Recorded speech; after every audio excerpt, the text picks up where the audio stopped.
9h, bonsoir à tous. Voici les titres de votre journal. Réunion du Conseil des ministres sous la présidence du chef de l'État, Abdelkader Ben Salah a prononcé une allocution mettant en exergue l'importance du prochain rendez-vous électoral et renouvelle sa gratitude à l'armée nationale populaire pour son attachement à la voie constitutionnelle et à la préservation des institutions de l'État.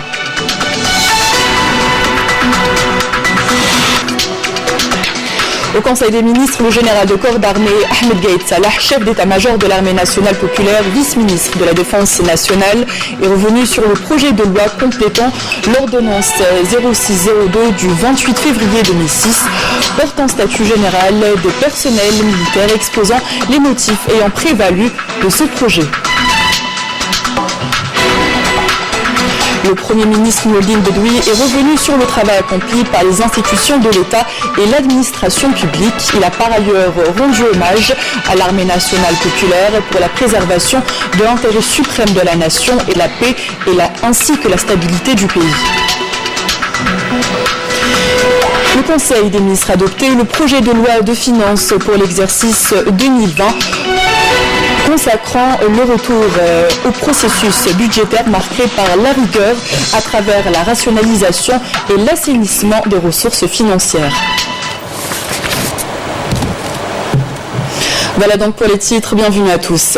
À l'entame du Conseil des ministres, le chef de l'État Abdelkader Ben Salah a prononcé une allocution dans laquelle il dira que la tenue du Conseil des ministres dont les travaux sont consacrés aujourd'hui à l'étude et l'adoption des projets de textes de loi importants intervient dans un moment précis où l'Algérie se prépare aux élections présidentielles décisives qui lui permettra de rentrer dans une nouvelle ère de son histoire et d'affronter des défis sur les plans politiques, économiques et sociaux.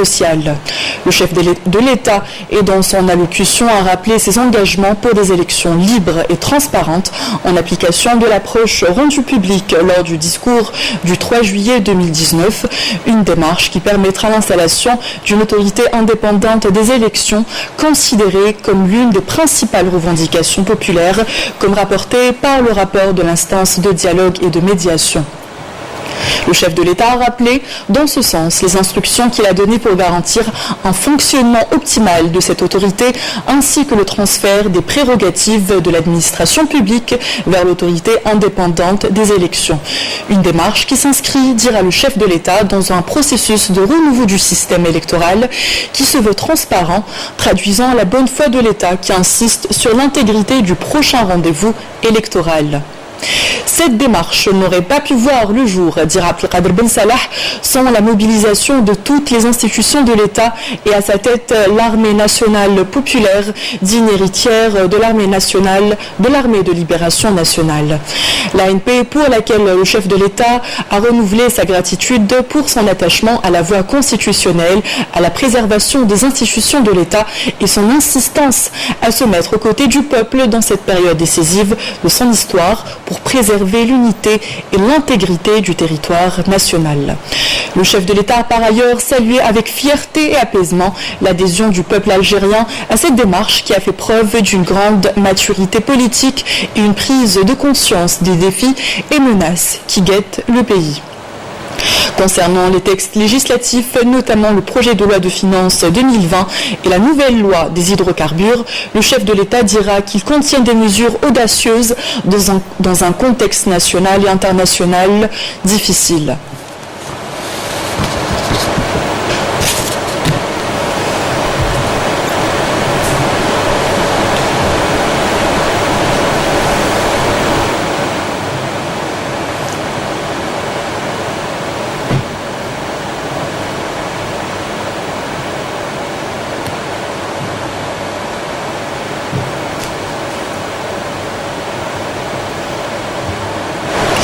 À l'occasion du Conseil des ministres, le général de corps d'armée Ahmed Gaïd Salah, chef d'état-major de l'armée nationale populaire, vice-ministre de la Défense nationale, a donné une allocution dont voici le texte avec vous, Amina Zahouf. Bonsoir à vous, Erin, madame, monsieur, bonsoir.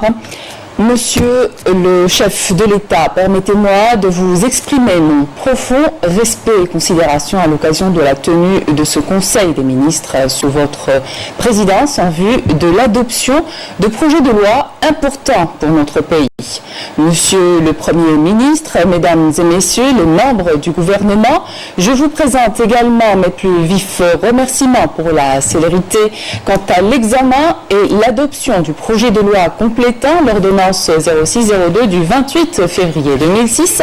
portant statut général des personnels militaires et de vous exposer les motifs ayant prévalu de ce projet. L'ordonnance 0602 du 28 février 2006 portant statut général des personnels militaires impose dans son article 45 aux militaires, après avoir été remis à la vie civile, certaines obligations du secret professionnel, de réserve et de retenue. Ces obligations sont justifiées par le fait que le militaire admis à cesser définitivement son activité versée dans la réserve est mis en position de disponibilité pendant une période de 5 années en application des articles 1 et 3 de l'ordonnance 76-110 du 06 décembre 1976 portant obligation militaire des citoyens algériens. Dans cette position, il reste à la disposition de l'armée nationale populaire pour une période de 5 années, durant laquelle a peut être rappelé à tout moment. Pendant la durée de leur disponibilité, les officiers de réserve restent soumis au statut prévu des officiers de réserve qui, dans son article 15 bis, dispose que le militaire de carrière admis à cesser définitivement son activité au sein de l'armée est versé dans la réserve, exerce librement les droits et libertés que lui confèrent les lois de la République tout en le soumettant à un devoir de retenue et de réserve. À cet effet, l'état de militaire versé dans la réserve de l'armée nationale populaire en position de disponibilité reste incompatible avec toute activité politique ou fonction élective publique. Par ailleurs, l'exercice d'une activité politique partisane ou la candidature à une fonction élective publique se traduisent toutes les deux par des déclarations et des débats libres susceptibles d'attenter aussi bien au devoir de retenue et de réserve tel qu'est dicté par le statut des militaires réservistes qu'à l'obligation de préserver les secrets dont le candidat a eu connaissance dans le cadre ou à l'occasion de l'exercice de ses activités au sein de l'institution militaire. Pour ces raisons, il devient impératif de prévoir une restriction aux militaires admis à cesser définitivement leurs activités et versés dans la réserve aux fins de ne pas pouvoir exercer une activité politique partisane ou se porter candidat à une fonction élective publique. C'est à ce titre qu'il est proposé, dans le strict respect de la loi organique 16-10 du 25 août 2016, modifiée et complétée relative au régime électoral notamment, ces articles 81, 83 et 91 de compléter les dispositions de l'ordonnance 0602 du 28 février 2006 supracitée par un article 30 bis qui interdit pour une durée de 5 années aux militaires admis à cesser définitivement son activité au sein des rangs de l'armée nationale populaire d'exercer une activité politique partisane ou de se porter candidat à une fonction publique élective. Telle est en substance l'économie de ce projet de loi que je soumets pour approbation du Conseil des ministres. Fin de l'allocution du chef d'état-major. Le Premier ministre a également prononcé une allocution où il a mis en exergue le travail et les efforts accomplis par l'ensemble des institutions de l'État pour faire sortir le pays de la crise, notamment après la convocation du corps électoral en vue de la tenue de la prochaine élection présidentielle prévue le 12 décembre prochain par le chef de l'État qui n'a pas hésité un seul instant à répondre à l'appel de la patrie. Cela à travers la tenue de ces dernières dans les délais légaux, empêchant ainsi le pays de sombrer dans une crise institutionnelle certaine, cela grâce aux efforts consentis par les vaillants Hommes fidèles à la patrie et à leur tête, l'armée nationale populaire, digne héritière de l'armée de libération nationale, qui s'est conformée à ses missions constitutionnelle et à veiller à la préservation de l'État et de ses institutions. Tout cela couronné par l'engagement tenu par le général de corps d'armée, vice-ministre de la Défense nationale, chef d'état-major de l'armée nationale populaire, le Moudjahid qui a remis le pays sur les rails et de la paix et de la stabilité, prouvant ainsi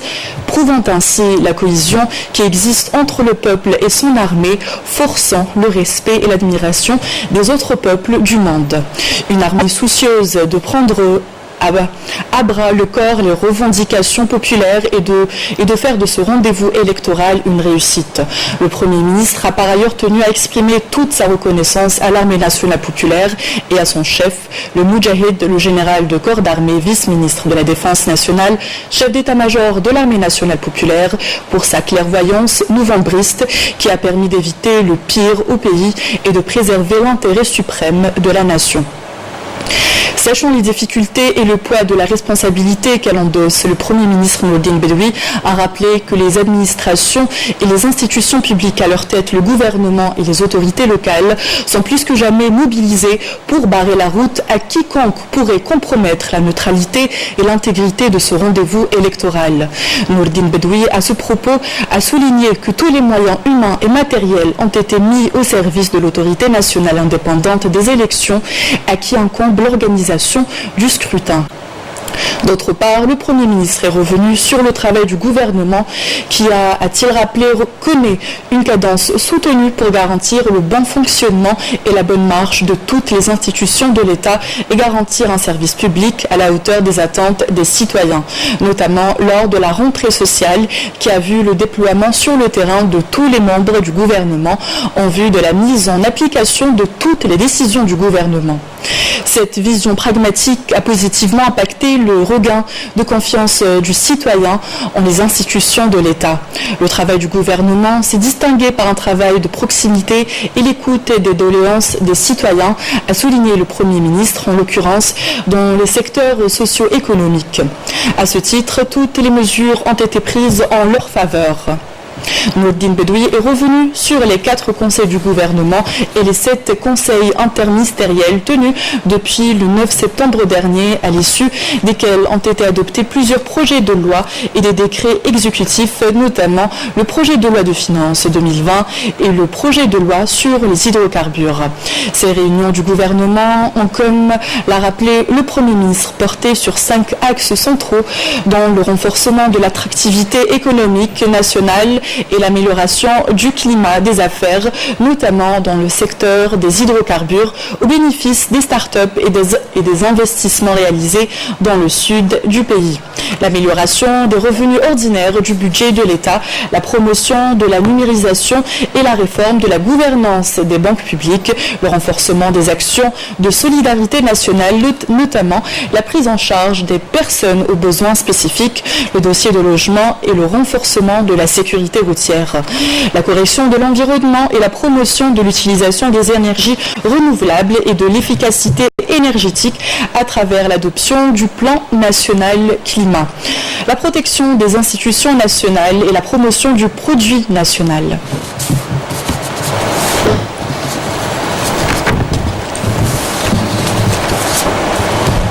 Le chef de l'État a affirmé qu'en adoptant un ensemble de textes législatifs importants qui traitent des aspects politiques de la vie des citoyens, un grand pas est franchi en matière de prise en charge de leurs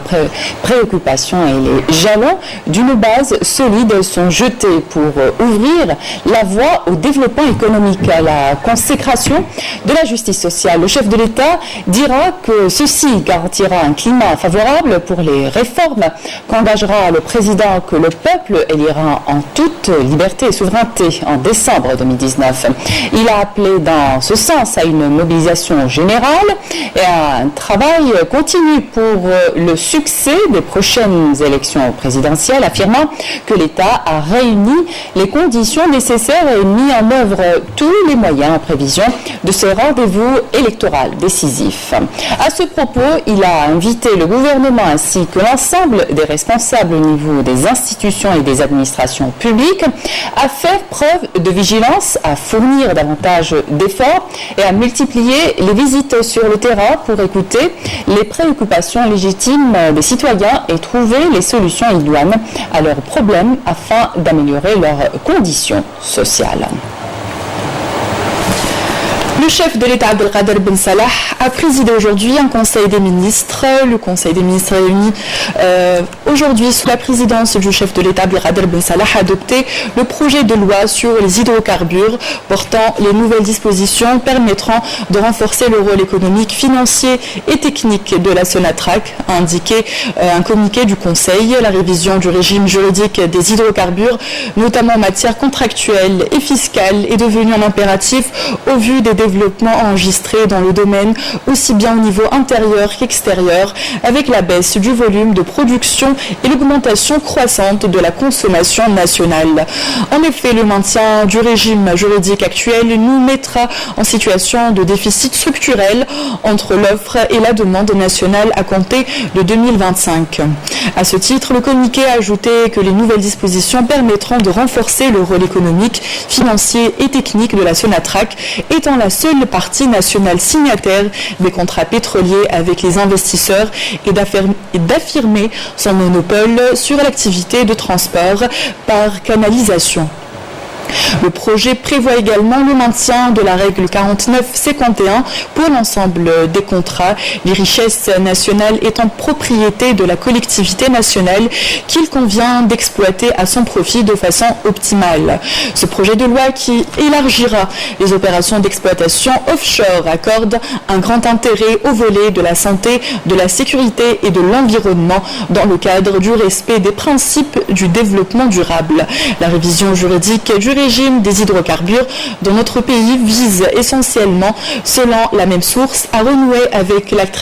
l'attractivité du domaine minier national à la lumière d'une situation internationale marquée par une rude concurrence, attirer les sociétés étrangères qui détiennent des technologies de pointe et les financements nécessaires au développement des ressources naturelles en hydrocarbures. Cette révision a pour objectif aussi de partager les risques liés aux opérations de prospection qu'assume seule la Sonatrach actuellement, de renouveler les réserves de notre pays et de relancer les activités de production, ce qui contribuera à la préservation de notre sécurité énergétique et à la poursuite de la concrétisation des projets de développement économique.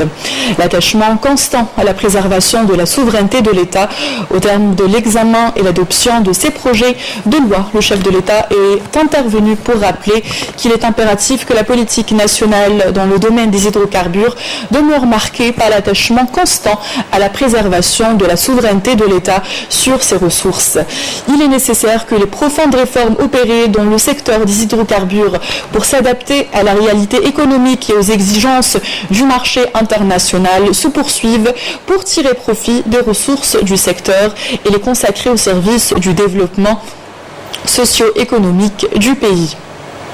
Pleinement consciente de ses ressources financières et moyens technologiques limités, l'Algérie doit s'atteler encore à la promotion du partenariat autant qu'option stratégique dans la politique énergétique, tel qu'il ressort de la loi 86-14 du 27 août 1986. La loi 91-11 du 27 avril 1991 et la loi 05-07 du 28 avril 2005, a-t-il poursuivi. Le chef de l'État a précisé concernant le projet de loi sur les hydrocarbures qu'il s'inscrit dans ce contexte, en ce sens qu'il prévoit des conditions et règles de partenariat à même de garantir le rendement des investissements, ajoutant que ce texte permet de préserver les intérêts de l'État et des opérateurs publics et le partenariat et partant le gouvernement et les opérateurs du secteur sont appelés à redoubler d'efforts pour concrétiser tous les objectifs escomptés de cette loi et mettre en place les mécanismes pratiques pour sa mise en œuvre après son adoption par le Parlement.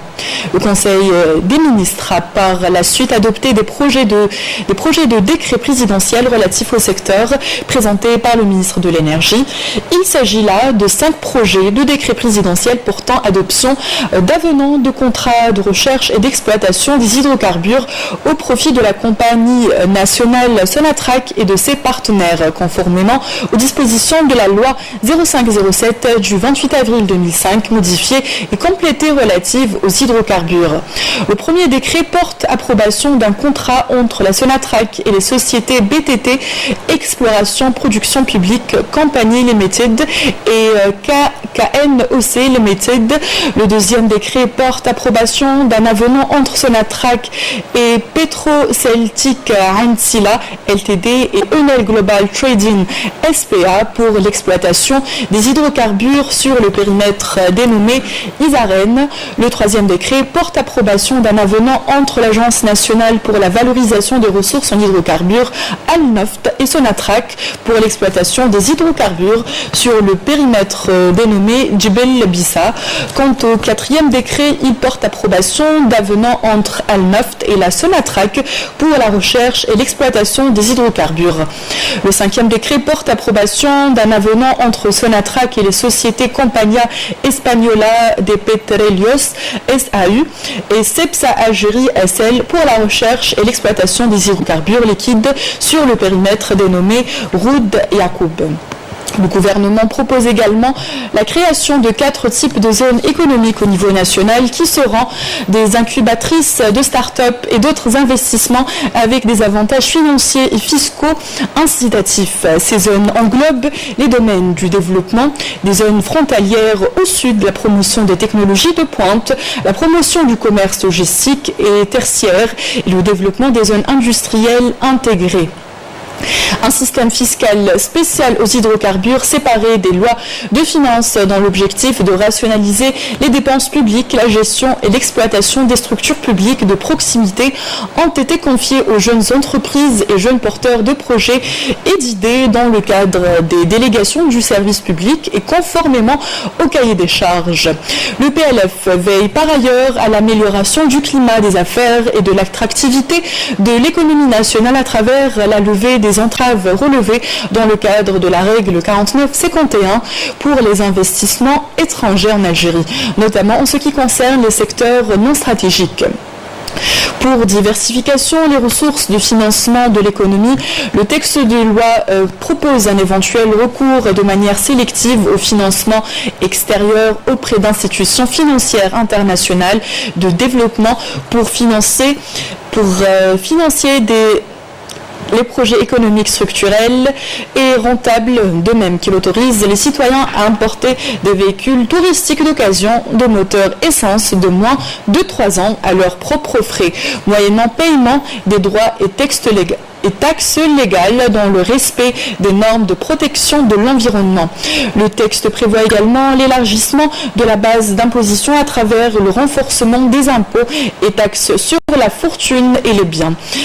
Dans un autre contexte, le Conseil des ministres a approuvé le projet de loi organique modifiant la loi organique 1815 du 2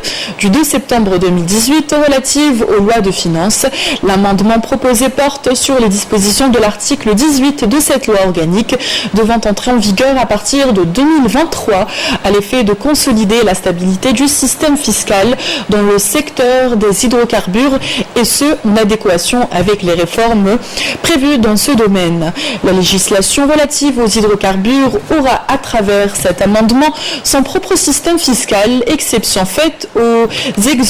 exonérations fiscales qui demeurent du ressort exclusif des lois de finances annuelles. Validation du projet de loi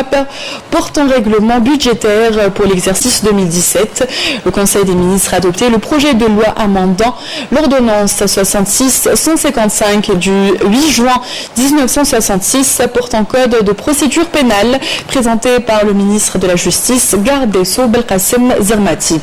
Initié dans le cadre du renforcement du système législatif de lutte contre la corruption et toutes les réformes de criminalité, cet amendement abroge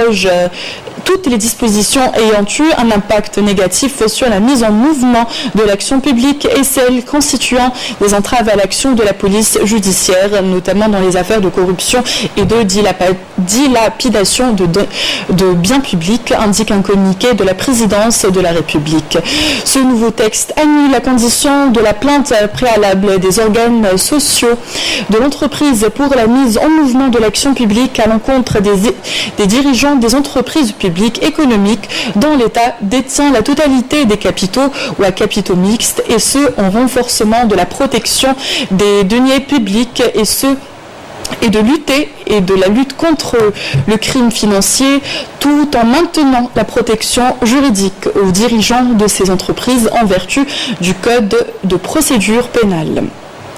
Ces amendements permettront aux officiers de la police judiciaire d'exercer leur mission sans la condition d'habilitation préalable du procureur général compétent. Ils élargissent également les prérogatives de recherche et d'investigation aux officiers de la police judiciaire dans toutes les affaires prévues pour la législation pénale nationale.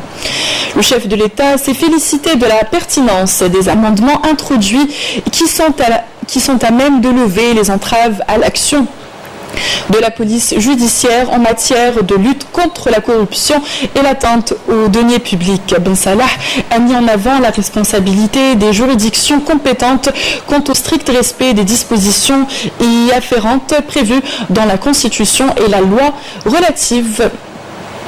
à l'exercice des activités de la police judiciaire afin de pouvoir consolider les fondements de l'état de droit et la protection de la société et des libertés.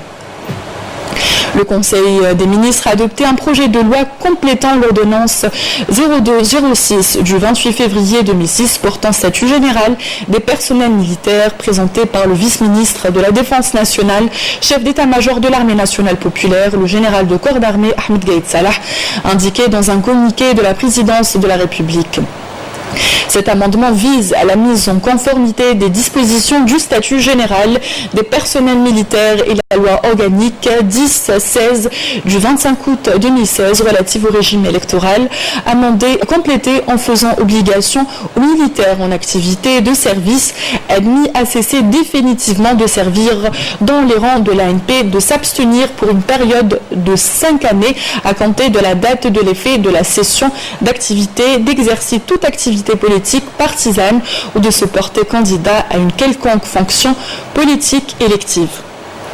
L'objectif étant d'empêcher toute atteinte à l'honneur et au respect des institutions de l'État, ainsi qu'à l'image de marque de l'institution militaire, en ce sens que le militaire en activité de service admis à cesser définitivement de servir est placé pour une durée fixée à 5 années en disponibilité, ce qui le met à la disposition de l'armée nationale populaire qui peut le rappeler à tout moment conformément aux dispositions des articles 1 et 3 de l'ordonnance 76-110 du 9 décembre 1976 portant obligation militaire des citoyens algériens. Ainsi, la situation du militaire réserviste de l'ANP demeure pendant toute la durée de cette condition juridique contraire à toute activité politique partisane ou candidature à une fonction publique élective, précise encore le communiqué. Dans le chapitre santé, une rencontre a regroupé hier les ministres de l'Intérieur, des Finances et de la Santé, ainsi que les Walis du Sud et des Hauts-Plateaux. Il a été procédé à la remise des décisions de financement pour la réalisation d'une 50aine de projets dans le secteur de la santé, d'équipement des infrastructures hospitalières et sanitaires dans ces régions du pays. On fait le point avec Amel Essielidir. Une décision qui traduit l'intérêt accordé par les pouvoirs publics pour le développement local et l'amélioration du cadre de vie des citoyens, notamment au sud du pays. La levée du gel sur les différents projets de santé dans les wilayas du sud et des hauts-plateaux vient résorber le déficit dans la prise en charge sanitaire des populations du sud et des hauts-plateaux et leur assurer une meilleure couverture sanitaire. هذا البرنامج ينقسم إلى 3 مراحل. هناك مراحل أولية وآنية. Ce programme se décline en 3 phases, une première étant inhérente à des actions immédiates et prioritaires qui est déjà en cours de concrétisation. Il s'agit des contrats de jumelage entre les structures de santé du Nord avec celles du Sud et des hauts plateaux, ainsi que le jumelage entre les établissements civils et militaires. ميكس ما بين المستشفيات المدنية والعسكرية يندرج قرار اليوم في إطار وتيرة إعادة بعث المشاريع الاجتماعية الخاصة. Cette décision entre dans le cadre de la relance des projets sociaux qui concernent les wilayas du Sud et des hauts plateaux. Elle fait partie des priorités des autorités publiques qui donnent toute l'importance aux préoccupations des citoyens. Le gouvernement a décidé à cette occasion de poursuivre leur prise en charge à travers les caisses de développement qui concernent les wilayas du Sud et les hauts plateaux.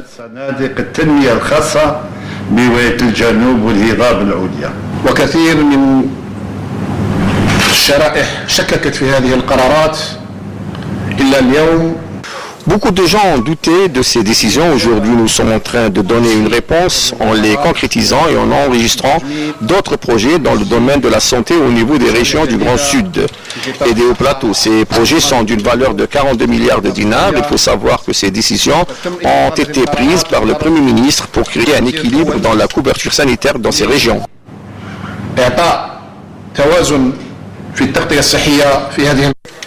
Des efforts qui s'appuient sur le terrain par l'accompagnement des éléments de l'armée nationale populaire qui contribuent de façon permanente à la prise en charge sanitaire des malades au niveau des zones frontalières.